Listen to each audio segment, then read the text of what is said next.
in the crossfire. It's caught in the crossfire.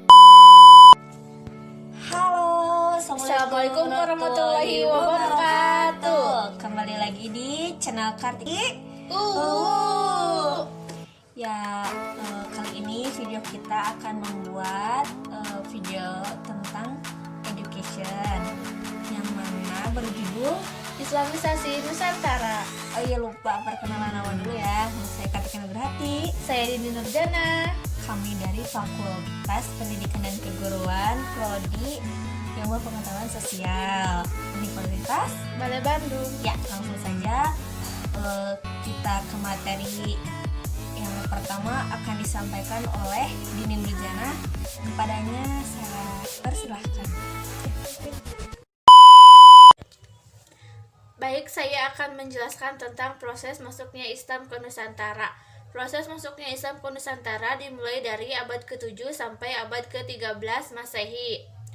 Pada abad ke-7 didukung dengan satu catatan sejarah kerajaan Cina, di mana pada zaman dinasti Tang menyebutkan bahwa terdapat rencana orang-orang Taxi untuk menyerang kerajaan Holing yang dipimpin oleh Ratu Sima II berita Chow Kupei pada tahun 1178 Masehi. Menurut berita ini, di daerah Indonesia yaitu terdapat dua tempat yang menjadi komunitas orang Taxi, yaitu Poloan dan Sumatera. 3. Berita dari Jepang. Menurut berita dari Jepang dijelaskan bahwa pendeta Kansin melakukan perjalanan ke Indonesia. Disebutkan dalam berita itu bahwa di Kanton pada masa itu terdapat kapal-kapal Pose dan Tasih Kuo.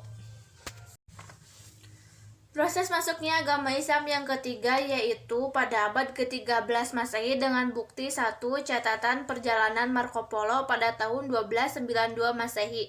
Catatan ini mengisahkan perjalanan Marco Polo ke Sumatera bagian utara. Pada saat itu Marco Polo sempat singgah ke kerajaan Islam Samudra Pasai. Dalam pelayarannya kembali ke Eropa dari Cina.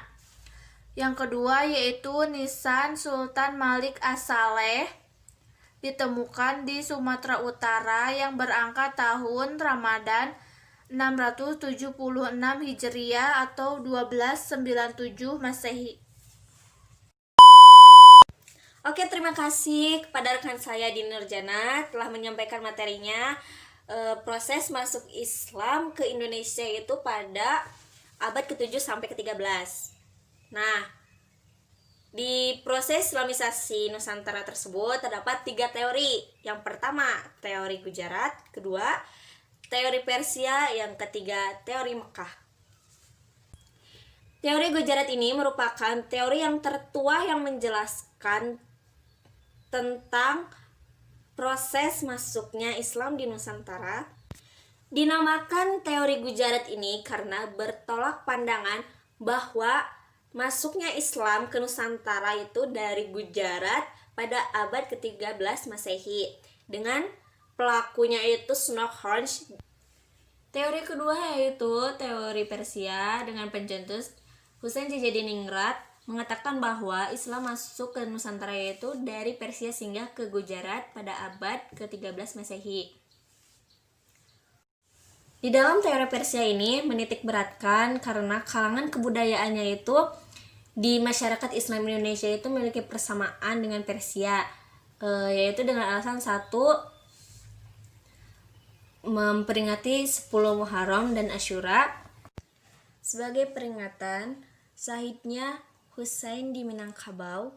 Alasan yang kedua yaitu penggunaan istilah bahasa Iran dalam mengeja huruf Arab.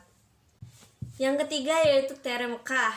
Teori ini dicetuskan Hamka dalam pidatonya pada Dies Natalis PTAIN ke-8 di Yogyakarta 1959 sebagai antesis teori Gujarat dan seminar sejarah masuknya agama Islam di Indonesia tahun 1963. Selanjutnya ada cara-cara bagaimana Islam masuk ke Nusantara, yaitu ada 5.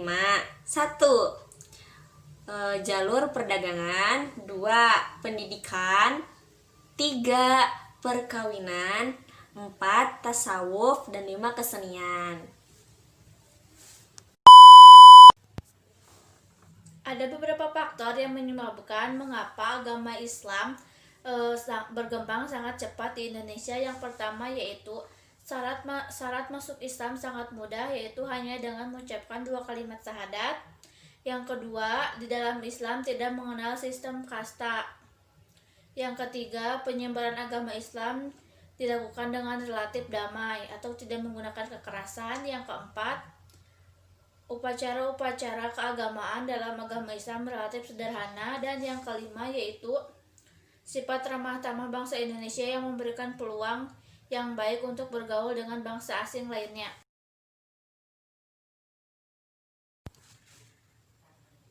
Contoh seni dan budaya di era Islam, salah satunya yaitu tarian zapin. Tarian zapin adalah salah satu tarian yang berasal dari Melayu yang hingga sekarang masih ada. Tarian zapin pada mulanya yaitu tarian hiburan yang berada di istana. Tarian zapin itu adalah tarian yang dibawakan oleh para pedagang Arab pada awal abad ke-16 Masehi. Tarian zapin ini dibawakan oleh seorang songkok berasal dari Sumatera. Tarian zapin itu terkenal di Pekanbaru pada tahun 1930-an dan mulai tenar pada tahun 1950-an. Sebetulnya zapin masuk ke Nusantara yaitu dengan berkembangnya agama Islam masuk ke Indonesia pada abad ke-13 Masehi, dibawakan oleh para pedagang Arab, Gujarat, ulama, dan para senimannya. Festival Sekaten atau upacara sekatenan yaitu rangkaian kegiatan tahunan sebagai peringatan Maulid Nabi yang diadakan oleh Keraton Surakarta dan Keraton Yogyakarta, yang perayaannya berlangsung dari tanggal 5 sampai tanggal 12 Rabiul Awal. Acara penting dalam perayaan ini adalah dimainkannya gamelan pusaka di halaman masjid masing-masing keraton, pembacaan riwayat hidup Nabi Muhammad, dan rangkaian pengajian di serambi Masjid Agung, dan puncaknya yaitu gerebek mulut sebagai bentuk syukur dari pihak istana dengan keluarnya sejumlah gunung untuk diperebutkan oleh masyarakat. Hai, oke semuanya, terima kasih atas penjelasan kami berdua. Semoga Bermanfaat, semoga bisa menambah wawasan kalian semua. dan jangan lupa subscribe Komen, like, and share. Oh iya, mohon maaf bila ada kekurangan dan kesalahannya. Cukup sekian. Wassalamualaikum warahmatullahi wabarakatuh.